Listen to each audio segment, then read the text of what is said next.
दोस्तों, आपको इस्लाम के बाद के अरब के बारे में तो बहुत कुछ पता होगा, लेकिन क्या आपने कभी सोचा है कि आखिरकार अरब इस्लाम से पहले कैसा था? और मेरा यकीन करिए, इस वीडियो को देखने के बाद आप अंदाज़ा लगा सकते हैं कि इस्लाम क्या है और कैसे इस्लाम ने अरब की सरजमीन को बदल कर रख दिया। तो बिना वक्त बर्बाद करते हुए चलिए अपनी इस वीडियो को शुरू करते हैं। दोस्तों, अरब दुनिया का सबसे बड़ा जजीरा नुमा है और एक रेगिस्तानी इलाका है। दोस्तों, अरब वो सरजमीन है जहाँ से इस्लाम पूरी दुनिया में फैला। अरब तीन तरफ से समुद्र से घिरा हुआ है और तकरीबन 1/3 अरब का हिस्सा रेगिस्तान है। दोस्तों, इस्लाम से पहले अरब कई कबीलों में बटा हुआ था और ये कबीले आपस में एक दूसरे से लड़ते रहते थे।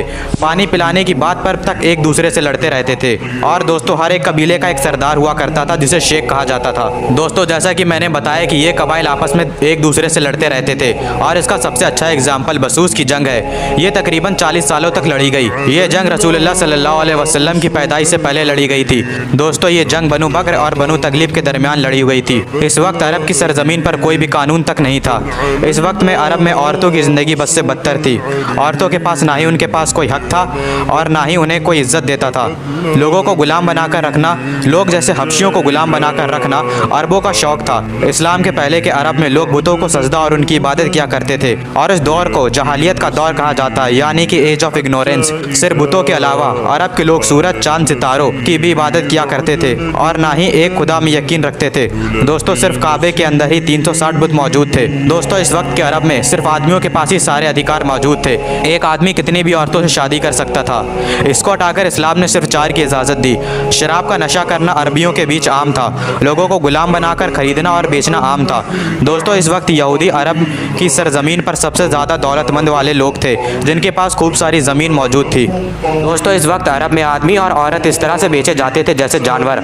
अगर अरब में कोई शहर इस वक्त मौजूद था तो वो थे मक्का और यथरिब, जो हिजाज में मौजूद थे।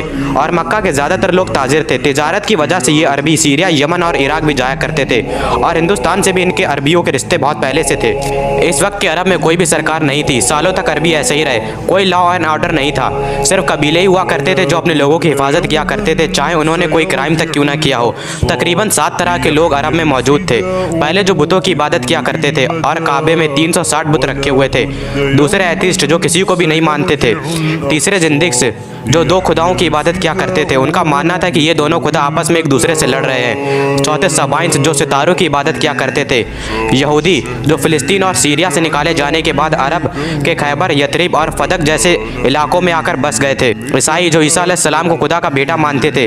और आखिरी मोनोथीस्ट, जो रसूल अल्लाह के ख़ानदान के लोग थे, जैसे कि हज़रत अली, जिनका कबाइल बनु हाशिम था, जो बुतों की इबादत नहीं किया करते थे और हज़रत इब्राहिम के रास्ते पर चला करते थे। दोस्तों, अब आप देख सकते हैं कि अरब में क्या था। दोस्तों, ये बात बिल्कुल दुरुस्त है कि जब पूरा अरब जुल्म सितम, नाइंसाफ़ी और बर्बरियत से घिरा हुआ था तो रसूल अल्लाह सल्लल्लाहु अलैहि वसल्लम अरब के लोगों और पूरी कायनात के लिए एक रहमत बनकर ज़ाहिर हुए, जिन्होंने सारे अरब कबाइल को एक झंडे के नीचे इकट्ठा कर दिया।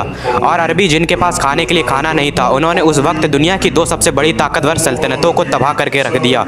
और अल्लाह ने कुरान की शक्ल में उन अरबियों को इल्म दिया। वो अरब जहाँ गुलामों के साथ जुल्म होते थे, उस अरब में इस्लाम ने हज़रत बिलाल को एक अहम मुकाम से नवाजा। वो अरब जहाँ पर औरतों के पास कोई हक नहीं था और कोई राइट नहीं था, औरतों को कुछ नहीं समझा जाता था, वहाँ इस्लाम ने औरतों को इज्जत दी। और अब आप अंदाज़ा लगा सकते हैं कि इस्लाम क्या है। और आपको लगता है कि जो लोग आज इस्लाम के खिलाफ लड़ रहे हैं वो कभी कामयाब होंगे? बिल्कुल भी नहीं। उम्मीद है कि ये वीडियो आपको पसंद आई होगी और ऐसी मालूमात वीडियोज़ के लिए हमारे चैनल को सब्सक्राइब करें। तब तक के लिए अल्लाह हाफ़िज़।